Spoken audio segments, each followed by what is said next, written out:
Welcome to meeting number 65 of the House of Commons Standing Committee on Finance.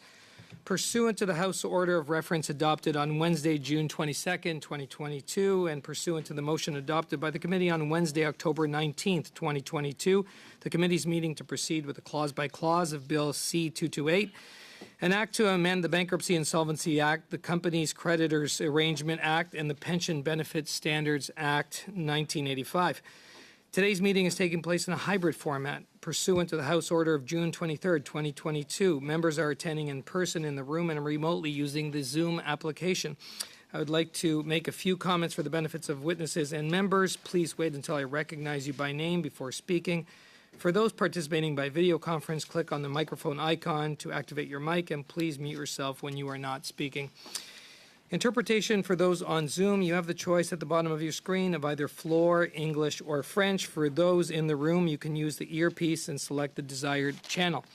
A reminder that all comments should be addressed through the chair. For members in the room, if you wish to speak, please raise your hand. For members on Zoom, please use the raised hand function. The clerk and I will manage the speaking order as best we can, and we appreciate your patience and understanding in this regard.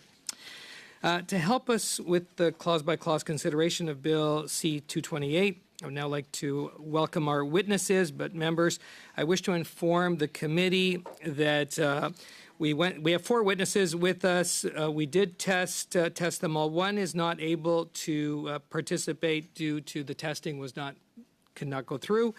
And we do have one that has been tested is wearing a different headset, but I guess the audio does work. The interpreters are good with it, and we will continue with that individual. So with us today from the Department of Finance, we have Neil McKinnon, who's the Senior Advisor, Financial Sector Policy Branch. And from the Department of Industry, we have Martin Simard, who's the Director General, Marketplace Framework Policy Branch, and Paul Morrison, Manager of Corporate Insolvency and Competition Directorate. Okay, so members, pursuant to Standing Order 75-1, consideration of Clause 1, short title is postponed. And members, before we move to Clause 2, on advice from the legislative clerk, it would be better to go directly to the amendments that create the new Clause 4.1, NDP 1 first, and then G3. The rationale for this is that G1 refers to the new paragraph 136 bracket 1 bracket D001 and bracket created by G3, and G2 refers to the new paragraph 60 bracket 1.5 bracket A.1 created by G1. We would need unanimous consent to do so, and if the members would want further explanation on that, we do have the legislative clerk, Philippe Mella, here with us today to explain. So members, just seeing if we have unanimous consent. Okay, unanimous consent, great. So members, we will now jump to the new clause 4.1, NDP 1. MP Blakey. Much, Mr. Chair. I'm moving this amendment with thanks to my former colleague Scott Duvall, who did a lot of work on this issue. And in talking to many folks, and of course Scott's background was at Stelco, so he was very familiar with the kinds of impact that bankruptcies can have on workers. And he worked hard to craft language that would also help protect their termination and severance pay. So it's to honor that work, and after discussions with colleagues in the Conservative Party and the Bloc, that I'm putting that proposal forward. Thank you. Thank you, MP Blakey. There is a ruling, my ruling from the chair. It's a Bill C-228, amends the Bankruptcy and Insolvency Act to provide for the solvency of pension funds in case of bankruptcy. The amendment seeks to create new categories of payments to specific former employees that would have to be paid by a bankrupt, which is not envisioned by the bill. As House of Commons Procedure and Practice, 3rd edition states on page 770, An amendment to a bill that was referred to committee after second reading is out of order if it is beyond the scope and principle of the bill. In the opinion of the chair, and for the above stated reason, the amendment brings a new concept that is beyond the scope of the bill. Therefore, I rule the amendment inadmissible. MP Blakey, although this does not allow for debate, but MP Blakey for Thank you very much, short Mr. comment. Chair. And Yep. respectfully, I would like to challenge your ruling. I think that it's a very narrow interpretation of the scope of the bill. And I think the fact that this amendment has the support of the proponent of the bill is an indication that that is a very narrow interpretation. So as I say, with respect, Mr. Chair, I challenge your ruling. And MP Blakey, so the ruling's been challenged. Clerk, you could poll the members. So MP Chattel, there is no debate on this? Yeah. The question is, shall the decision of the chair be sustained? So if you are in agreement with the chair's decision, you vote yes. If you are against the decision by the chair, you vote no. Mr. Baker? Yes. Mr. Fillmore? Yes. Madame Chattel? Ms. Zerwitz? Yes. Mr. McDonald? Yes. Mr. Chambers? Overturn. Mr. Halan? No. Mr. Lawrence? Nay. Mr. Morantz? No. Monsieur Sainte-Marie? No. Mr. Blakey? No. Yeas pour 5, 5. Nays contre 6, 6.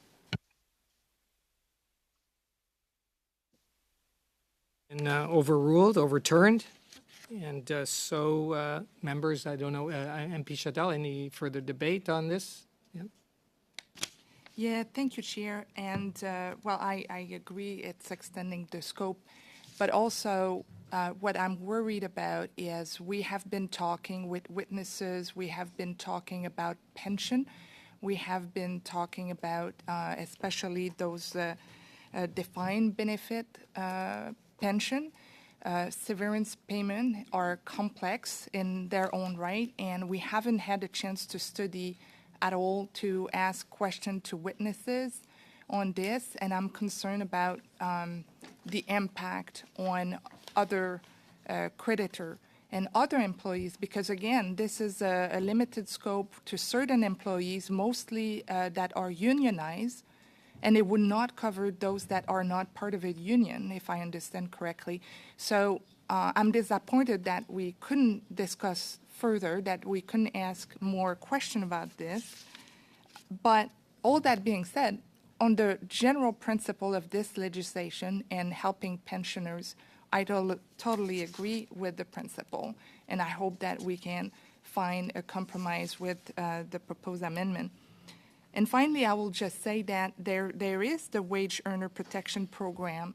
I know there's a cap of about $8,000, a little bit over, to protect, in the case of bankruptcy, those severance payments. And I thought it would have been the right vehicle if we wanted to increase this.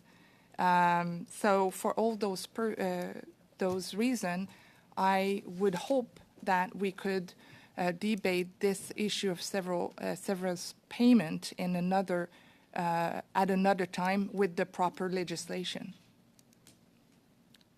Thank you, MP Chattel. MP Blakey?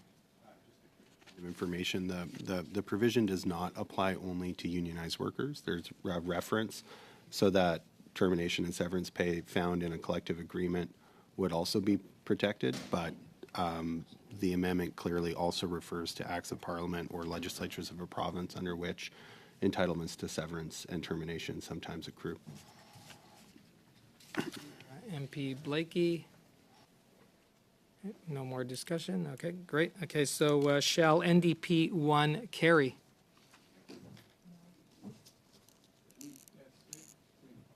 Okay, I'm getting, okay, on division? Okay. Yep, on division. So we are now moving to G3. PS Fillmore. Thank you, Chair. So, committee members will have the package of amendments in both official languages. I'll refer members to Amendment G3 at this point. And we are looking to replace Clause 3 with the new G3. And the intent of that is to elevate the claim of unfunded pension liabilities and unpaid special payments from what it is today, before this bill would take effect, elevate that to just below preferred creditor. So this is called a preferred claim. It's not a super priority, so it's amending the bill from super priority to preferred claim for those unfunded pension liabilities and unpaid special payments. P.S. Fillmore. I might add, Chair, sorry, before I lose the floor, I might add this is consistent with what, for example, the steelworkers' testimony was in committee.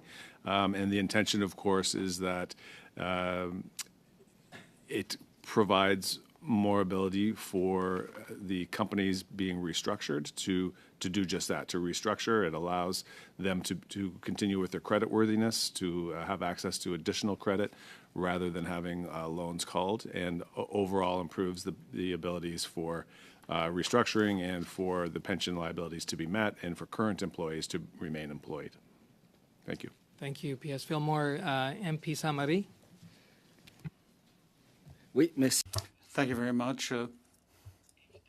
Of course, I think that all the MPs are sensitive to the issue of priority, and this is what the union reps have said, and this is what was requested by the unions, that in case of bankruptcy, the business could be refinanced and saved from bankruptcy, and that time there would be funding, and the banks would have to take out a mortgage on the factory or business and give priority to pensions. Of course, all payments are important, but what the union was told us that it is essential that the business should get funding. Unless I'm mistaken, in this bill, all other bills respect this principle. So the creditors currently come before pensioners in this text. So as I understand it,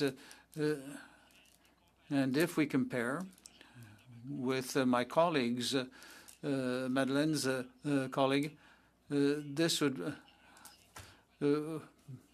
make creditors come before the super creditors, for example, the government. And here we're trying to get a greater balance and not increasing the priority as much as my colleague suggested. But here, the mortgaging creditors should not come before the pensions, and I don't think we should adopt the amendment as presented. Thank you. Any further discussion? No? Okay. Shall G3 carry?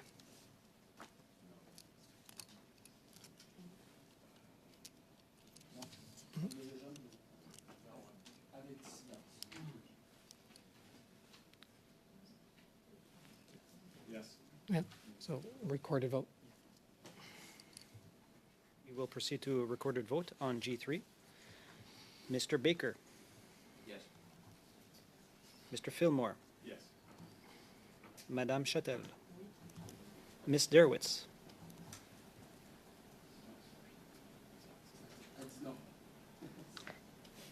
Yes. Mr. McDonald. Yes. Mr. Chambers. No. Mr. Hallan. No. Mr. Lawrence. No. Mr. Morantz. No. Monsieur Sainte-Marie. No. Mr. Blakey. Yeas pour 5-5, nays contre 6-6. Defeated. Now, members, we will move back to Clause 2. Clause 2. So Clause 2, discussion, Clause 2. Yep. P.S. Fillmore? Thank you, Chair. We'll try this one more time. We heard from multiple witnesses during the course of the study the same story that we heard, that the ISED departmental officials heard from industry stakeholders, that the risk of unintended outcomes with the super priority is real and it's large. In fact, we heard from some people that it is basically a foregone conclusion that defined benefit pension plans will disappear in Canada if we don't indulge in a preferred payment rather than a super priority for pension liabilities. It's the interest of all of us to look after Canadian workers and to honor the contributions that they've made over the course of their lives. And it's our collective responsibility also to protect the jobs of those still working and earning for their families in companies that will be that are the subject of these proceedings. By making a pension super priority for unfunded liabilities above that of the secured creditors, we are putting these companies, these employers, at untenable risk for failure and therefore job loss and therefore a much lesser pension payout than may otherwise be possible in a preferred payment scenario. So I will plead one more time with my honorable colleagues on the opposition parties to heed the important advice that we've heard, to heed the hard math of the situation, which is sometimes at odds with the kind of philosophical position, which we all hold, I think, of honoring workers' contributions. But in the end, we must look after those workers and those retirees in the best way we can, and that would be a preferred payment, not a super priority. Thank you. I do have MP Sainte-Marie and then MP Chambers. Thank you very much, Chair. During the witness testimony, and it was the same as in industry. We had a similar bill. There were two presentations that were diametrically opposed. On one hand, there were the managers of the pension funds and the business owners, and we heard all their worries, as mentioned by the parliamentary secretary. And then we heard from the unions and representatives of workers who said, no, be careful, these are not risks that are proven. And every time we heard different aspects, we heard others say that this was not justified. What was being proposed was not justified. And my party is defending the rights of the elderly and unions, and I don't think that there are these great dangers, as is implied, for the issue of saving businesses, and unions and workers want to protect their jobs. And I think that, with all the respect, I don't think we should adopt this amendment because the union representatives proved that they were against it. Thank you. Chambers? Thank you, Mr. Chair. I have been on the record as being sympathetic to the concerns raised by members of the government on this point. But a couple issues or facts I think are important to consider. That this bill passed the House in June, and the government's had considerable amount of time to consider amendments to change or continue to respect the spirit of the bill. I'm not sure that this proposed amendment does that, and I do think that, there may be some unintended consequences or potential, but we asked very specifically the size and scope of the problem of both government officials and of industry. The truth is, defined benefit pension plans are already deteriorating or closing in this country at a substantial pace, irrespective of this bill. So we asked, how many more will be impacted? How many companies could negatively be affected? We didn't really get much information back on how many. And, we could maybe think about how to protect some of those companies. Maybe there's 100, maybe there's 50, that we could think about how to carve some of them out of legislation, but we weren't really presented with an opportunity for that. So I don't believe that this amendment continues to respect the initial spirit of the bill. Thank you, MP Chambers. Further discussion, PS Fillmore. Thanks, Chair, and I appreciate the intervention and I do recall your earlier statements on the record in support, and I thank you for acknowledging those today. We did hear directly from the Association of Canadian Pension Management, the Canadian Bankers Association, the Canadian Chamber of Commerce, the Canadian Manufacturers and Exporters, and the Pension Investment Association of Canada that this legislation as proposed with the super priority as it's written today would fundamentally alter the risk profile that is assessed by creditors, who in turn would need to adjust their own approaches. They said, should this legislation pass, creditors would likely need to adjust for the increased risk profile that would stem from the potential of not having a loan repaid, and they would adjust in one or more of the following ways. One, requiring more or different sources of collateral and other credit enhancements from companies that received loans. Two, applying higher interest rates on loans, which increases the debt servicing costs for companies. And three, restricting a company's ability to further draw on credit, thereby potentially precipitating more bankruptcies and, of course, job losses. They said that in addition to negatively impacting companies facing insolvency, this would have the broader impact of creating a disincentive for employers to establish or even maintain defined benefit pension plans, knowing that their access to credit would be constrained compared to maintaining a defined contribution pension plan. So I think we have heard with great clarity from the folks that are still in the business of operating the companies that are creating the wealth that is required to meet these pension liabilities. I believe that we need to listen to those voices just as carefully and perhaps even more so than the folks that are deservedly waiting at the other end of this machine that creates the wealth for the wealth that they've created for themselves over time. But if we proceed with the super priority, the foundation of that machine that's creating the wealth and the income for retirees and the income for current workers is irrevocably altered. The credit risk profile is altered. The business case for the business proposition for these companies is irrevocably altered. We are playing with fire here, and I am extremely worried for the unintended outcomes that we may cause here.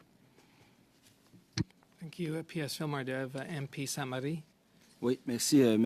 Thank you very much. As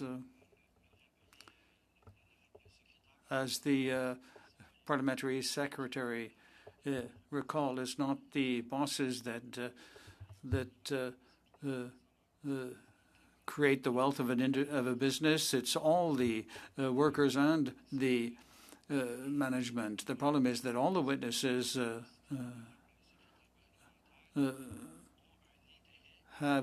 that are quoted by the secretary all have a vested interest in the existing in the text in the using of these funds. It can be used for other purposes, and so as long as that does not change, it's an advantage, a direct advantage for the managers of pension funds and the representatives of major businesses, and it's not in their interest to have any changes, because so long as the business is doing well, they don't have to capitalize all the value in order to pay the pensions. And when there's a problem, it's not them that pay, it's the workers and the retirees that pay. And this is kind of reverse selection. And I think this bill is an effort to replace the non-capitalized advantages. And until there is a change, this problem will continue. So long as there are super creditors, this will be a problem. And it's not defending retirees and workers. And if the owners and the pension fund managers don't do it, even if there is a risk of bankruptcy, in my opinion, and the opinion of retirees and workers. Then the mortgagees will always have a priority, and the priorities for the bank will not be the same as for the pension fund. And it's better, I think, to try and save the business. And there could be an effort to save the business, and I'm very much in favor of this. The guarantees are there. And, further discussion, I do see a hand up. I see MP Zerowitz, I think. Thank Yep. you. Thank you, Mr. Chair. I hear myself in stereo. Is it okay? Can you hear me? We can hear you, yes. Okay, that's better actually. Anyways, I'm very appreciative of the conversation, the comments that are before us right now, Mr. Chair. I wanted to add something that I was going to say a little later on, but I think I'd like to say it now. Our committee, and I forgot which of our honorable members actually put this into to officially submitted into our deliberations as part of our current bill. But we had accepted the Indu report of study Bill C-253, which was done in the previous Parliament. And I did want to recognize that there were some excellent recommendations that were proposed by business leaders, by insolvency leaders, by pension leaders and advocates that I think if we had made the time to be able to consider, may have been able to create, in my opinion, a stronger bill that would have maximized the ability for companies to restructure while protecting 100% of the defined benefit pensions of pensioners. And so I just want to lament a little bit that we have not been able to have the time. Don't blame anyone. I think there's many things that are before us, but I do want to be able to formally acknowledge there were some outstanding recommendations that have been coming through, and due to time limitations and space limitations, we've not been able to consider some of those. And I think maybe to the detriment overall of this bill. And so I just wanted to submit that formally, Mr. Chair. Thank you. Thank you, MP Zerowitz. Just looking for members, any further discussion? No? Okay, so shall clause 2 carry? On division, members? Appel au règlement, Monsieur le Président. Appel au règlement. Rule of order. Are we voting on the proposed amendment? Yes, so shall, and I correct myself, yes, shall G1 carry? No, that's right. Shall G1 carry? No. Okay, recorded vote? On division? Okay, on division, Mayor? We request a recorded division. Recorded? Recorded vote. Recorded vote. Mr. Baker? Mr. Fillmore? No. Madame Chatel? Oui. Ms. Zerowitz? Oui. Mr. McDonald? Yes. Mr. Chambers? No. Mr. Halan? No. Mr. Lawrence? No. Mr. Morantz? No. Monsieur Sainte-Marie? No. Mr. Blakey? Yeas pour 5-5, nays contre 6-6. Now we're at clause 2. Members? Yep, on division? On division? Okay, carried on division. And now we're at the new clause 2.1 G2. P.S. Fillmore? Yes, so, thank you. It's the same argument again, isn't it, really? It's the point of the super priority, and it's unexpected risks and unmanageable risks would be much better replaced with a preferred claim. I think the committee members have heard our arguments on this, and unless any of my colleagues have anything to add at this point, we'll leave it there. No further discussion, so shall G2 carry? No. On division? On division? Carried on division? No, not carried. No. Yeah, defeated on division. Sorry, quick clarification. Can you defeat something on division? I didn't think so. So it has to be, do we need to go to a recorded vote? Clerk?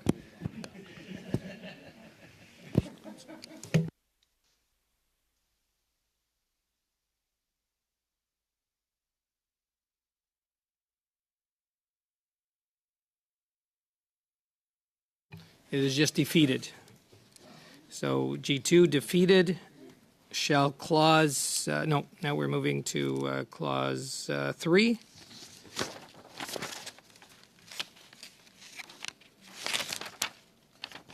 Clause 3. Discussion, clause 3, no. Shall clause 3 carry? Avec dissidence. On division.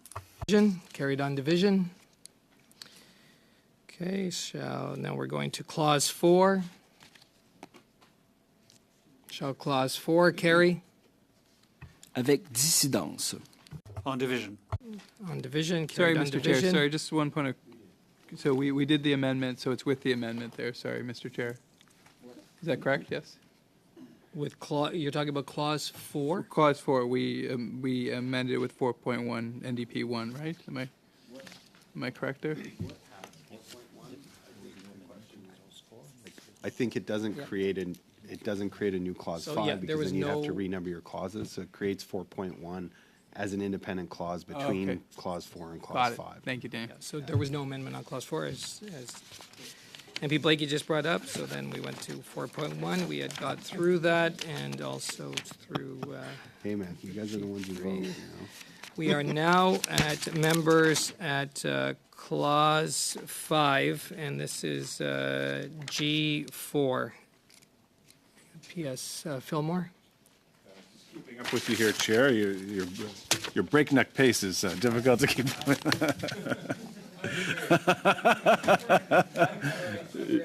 You're very. You're very efficient.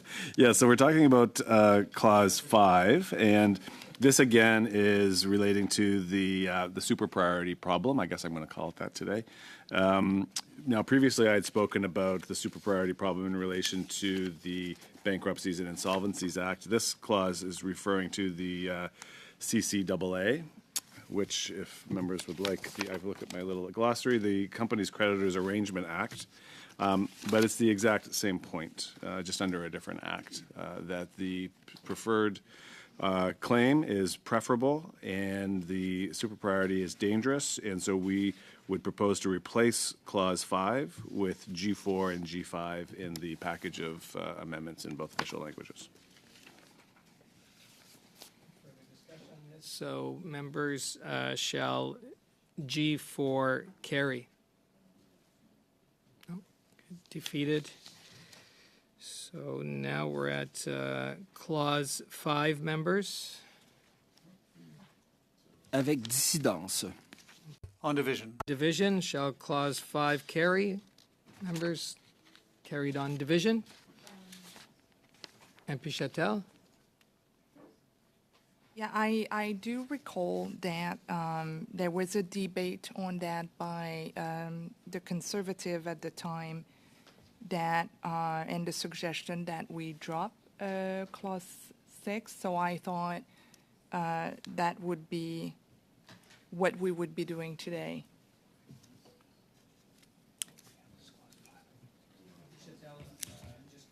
Get our legislative clerk, if we could just get clarity on that. I was already on clause 6. Okay, so on back to, so shall clause 5 carry? What I heard was carried on division. Yes, members? Okay. So now we are at new clause 5.1. This is G5 and PS Fillmore. Sorry, did you just say G5? Haven't we just dispensed with the clause 5, and we're moving on now to clause 6? It's your G5. We just Oh, you're doing did- it, you're not doing yeah. them together, I understand. Yep. It's the same argument. I think you've heard it now. Okay, members, so shall G5 carry? No, it's been defeated. Shall, now we're off to clause 6.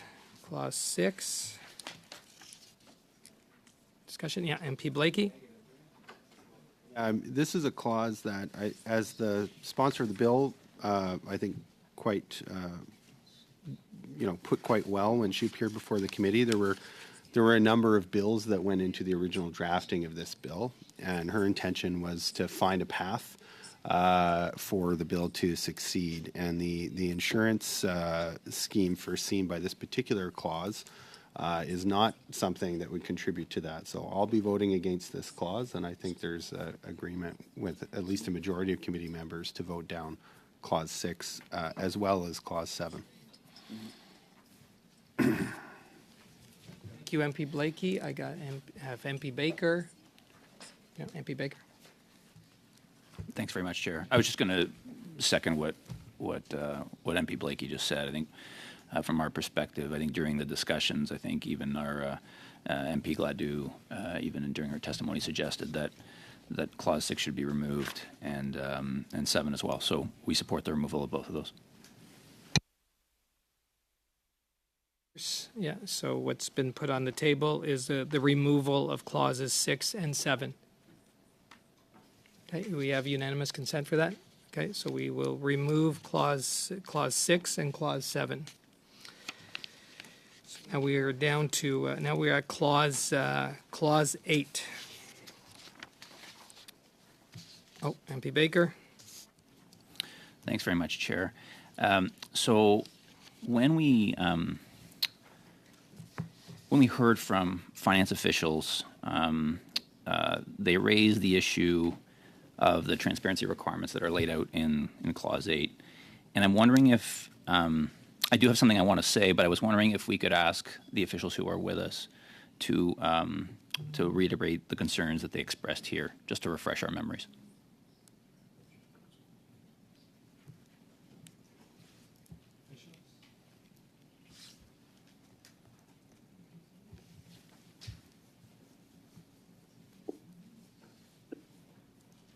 Hi, I'm Neil McKinnon from the Department of Finance Canada. I can answer that. Our concern here is that the requirement to transmit the report to provincial ministers responsible for finance and provincial security commissions, those bodies have no responsibilities with respect to federally regulated private sector pension plans, which are the plans legislated by the Pension Benefit Standards Act. So in addition to that, the report, the OSFI annual report, is already available online. So again, those entities could look at this report if they wanted to. And again, to reiterate, these plans are under federal jurisdiction, and there is no role for these provincial bodies in respect to regulating these pension plans. Okay, MP Baker? Thanks very much, Chair. So, I mean, based on what we've heard from our officials today, and they've reiterated basically what we heard the last time, I guess, which is two key points for me at least. One is that this requirement is redundant, given OSFI already publishes the report on their website, so the report's already public and published. And second, it doesn't appear that it would have a tangible impact in helping workers or any other folks who need to have this information, given that the provincial officials who would receive this report as proposed don't have jurisdiction over federally regulated pensions. And so I just don't. My thought is that why create a redundant process and one that doesn't meaningfully impact the people who we're trying to help, which are the workers. So I'd be curious to hear the thoughts of other members on this, but that's my perspective on it. Thank you, MP Baker. I do have MP Chambers and then MP Blakey. Thank you, Mr. Chair. Totally get the government's position on this. I think from at least my perspective, I speak only for myself, if much of the work has already been done, then it should be relatively easy to table that information in Parliament. The second point would be often government departments do a lot of good work, and sometimes reports that are supposed to be done annually end up not being done annually. We go multiple years without having reports, that have usually been done, not been done. So if it is required to be presented to Parliament, I think that ensures that we will continue to get this information. Thank you, MP Chambers. MP Blakey? In that I think the most compelling argument against this reporting requirement before the digital age would have been the cost of postage, but that's no longer on the table. And so I think the strongest argument against this clause falls apart. And second of all, I would say that part of the point of this clause, among other things, is to raise awareness about insolvent funds. So the work is already being done. We're not compelling anyone to do any more work than is already being done. What we're doing is compelling the information to be disclosed in more public fora so that more people will see it. There will be more awareness about insolvent funds that may therefore create more pressure for those things to be resolved before a company finds itself in a case of bankruptcy or insolvency, which will be better for the very creditors that Mr. Fillmore has come here to advocate for so eloquently here today. So I actually think of all the aspects of the bill, this is the one the Liberals would be most like to support. Thank you. MP Blakey, any further discussion? No? Okay, so shall Clause 8 carry? Avec dissidence. On division. Okay, carried on division. All right, members, now we're moving to Clause 9, and I do have a note here that just before we get into G6, so if G6 is adopted, NDP 2 and CPC 1 cannot be moved due to a line conflict. And maybe our legislative clerk, Mr. Mella, if you can help us out, just to explain. Sure, Mr. Chair. G6 replaces line 15 to 28 on page 5, and NDP 2 and CPC 1, which are identical, replace one similar line 20 on page 5 and line 26 on page 5 as well. And one line can only be amended once. So if G6 is adopted, that line would be already amended, so cannot be amended a second time. So that's why if G6 is adopted, NDP2 and CPC1 cannot be moved.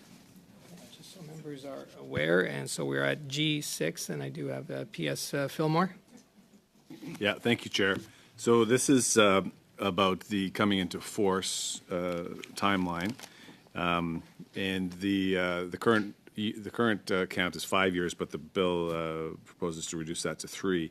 And of course, as we heard from much of the testimony, the shorter transition period can have these unintended consequences as well. So I might have called the pension priority problem, but this is the short runway problem that we have here. The short runway increases the risk of loss to pensioners and active employee members of defined benefit pension plans. It's going to, the shorter period will exacerbate the negative economic consequences of Bill C-228, and in fact may have other unintended consequences that increase the risk of loss to pensioners and active employee members of defined pension benefit plans. Employers already in financial difficulty may be unable to reduce large pension deficits during the transition period. Pension legislation typically provides for at least 5 years of payments to reduce deficits, but lenders who face the risk of non-payment from borrowers with pension deficits when the super priority comes into force may use the transition period to require employers to pay back debts instead of reducing deficits, increasing the risk of insolvency for some employers. Employers employers may decide to discontinue defined benefit pension plans or group insurance plans during the transition period to avoid the impact of higher insolvency priorities on credit availability. And lenders with exposure to employers with pension deficits may pressure employers to take such action before insolvency. And under the current pension funding regime, employers with pension deficits are required to make special payments to reduce them over time, typically 3 to 5 years, although pension regulators have discretion in some cases to change these timelines. However, employers with special payment obligations, particularly those with large pension deficits that are also facing financial headwinds, often have difficulty making the special payments, particularly if there have been severe market fluctuations or investment losses beyond the employer's control that have significantly increased the pension deficit. We heard from witnesses here at this committee representing retiree groups and unions that they preferred, the unions and retiree groups preferred that Bill C-228's super priority take effect immediately upon royal assent. However, they also testified that they would accept a shorter transition period, asserting that a pension deficit super priority would incentivize employers to reduce their pension deficits. This is not a filibuster. It's almost over, I assure you. It's just, exactly. Very nice. Well played. They also stated that lenders would react to a super priority that could take priority over existing loans by requiring employers to pay down their pension deficits. However, a transition period may not incentivize lenders and creditors to require employers to reduce pension deficits. It's also that lenders and creditors may use a transition period to reduce their exposure to potential loss by calling in loans and requiring the employer to pay down their debts ahead of the super priority effective date. It's more likely that lenders would take such action for employers with large unfunded pension liabilities that are also at higher risk of insolvency as a result of business conditions or other financial distress like high debt loads. In such cases, debt repayment triggered by concerns over a pension super priority would divert funds from potential investment by such employers, reducing their competitiveness and counterproductively increasing risks of insolvency for employers with pension deficits. During the FINA study of the bill, pension experts and plan sponsors stated that a longer transition period, ideally 7 to 10 years, could reduce the risk of these unintended consequences. It was also predicted that 40% of private pension plan sponsors could terminate their pension plans during the transition period if Bill C-228 were to pass. Private pension plans in Canada currently have 1.2 million active employee members still accruing pension entitlements. So, Mr. Chair, we're reasonable on this side of the committee room. And we've listened carefully as well to the testimony of witnesses that had different opinions, and we've listened carefully to what our colleagues have said.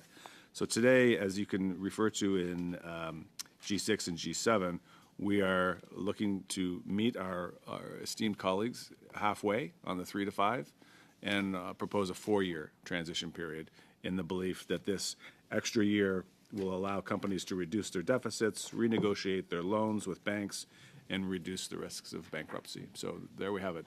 The offer is 4.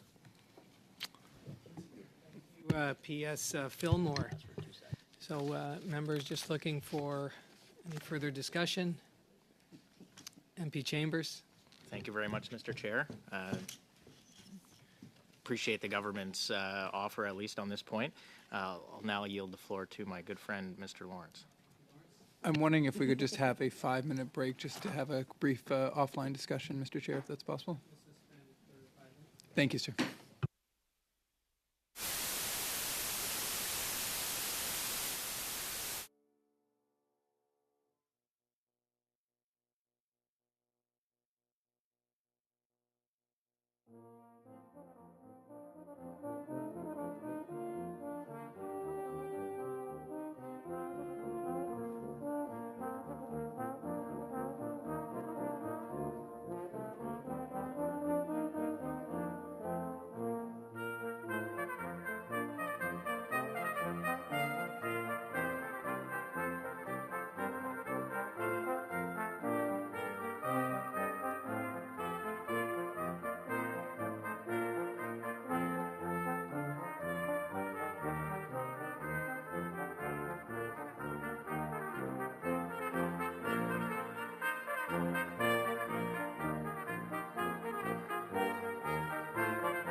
on G6 and PS, well, we had MP Lawrence and PS Fillmore. Who's got the floor right now?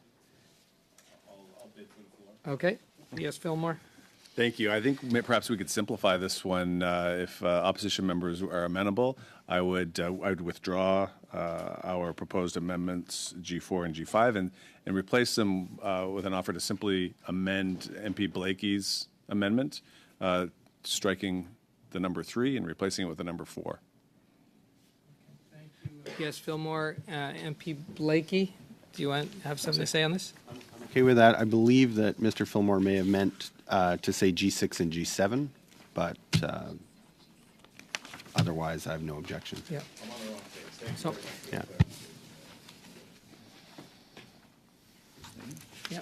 We can vote at the same time. So this one has been moved, so we need to use.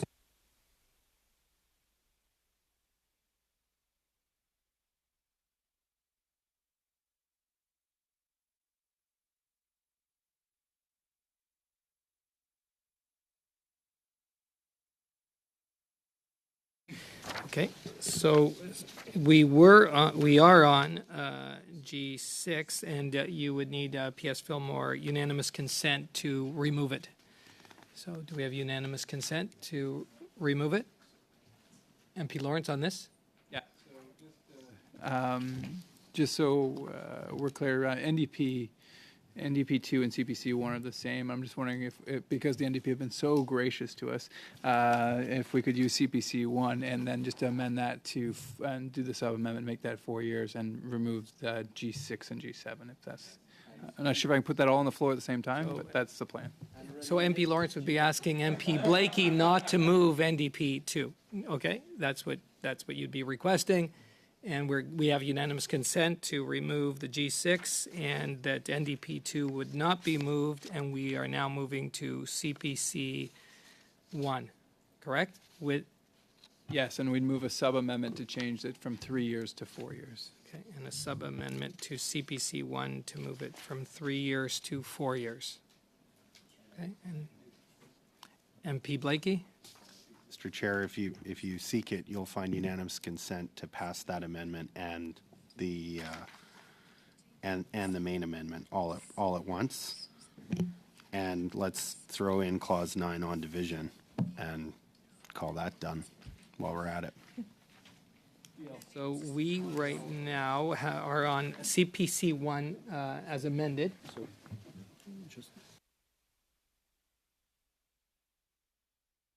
Would like to ask a question. Thank you, Mr. Chair. Just to be clear on what I understand of this sub-amendment, it would be to remove a third in the subparagraph A to 4, and then in B as well. Right. Okay. Thank you. Okay, so just so we are all on the same page, so CPC 1 as amended is what we are voting on now? Okay, that's what we are voting on now, and I believe we have unanimous consent for that, yes? Okay, carried. And now then, as MP Blakey brought up, we are on Clause 9, and I believe we had on as amended, Clause 9 as amended, and that was on division, members, yes?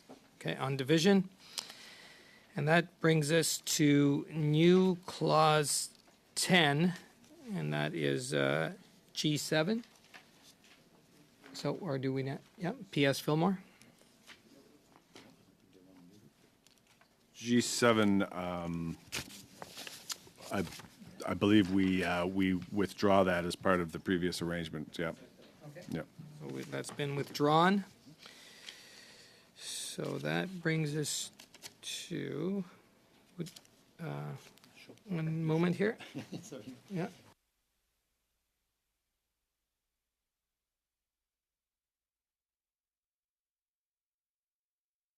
Shall the short title carry? Carried. Okay, and now we are at, we're at G8, and I do have a note here. So can no longer be moved because Clause 8 of the bill refers to the Pension Benefit Standards Act 1985 that is amended, seeks to remove. So it can no longer be moved. So now we are moving to, shall the title carry? Do we just, yep, shall the title carry? Carried? Okay, shall the bill as amended carry? Yes. Okay, a recorded vote has been requested. Clerk? So we are voting on the bill as amended. So I'm going to call each of you. Mr. Baker, Yes. Mr. Fillmore, Yes. Madame Châtel, Oui. Ms. Jerovitz, Yes. Mr. MacDonald, Yes. Mr. Chamber, Yes. Mr. Holland, Yes. Mr. Lawrence, Yes. Mr. Morens, Yes. Mr. Saint Marie, Oui. Mr. Bicky. 11 yes, 1 nays, 0 nays. Sorry. Okay, then now shall the chair report the bill as amended to the House? Yep. Oui. Oui. Okay, merci, members. And shall the committee order a reprint of the bill as amended for the use of the House at report stage? Yes. Okay. Members, excellent work, carried. So, yeah, congratulations.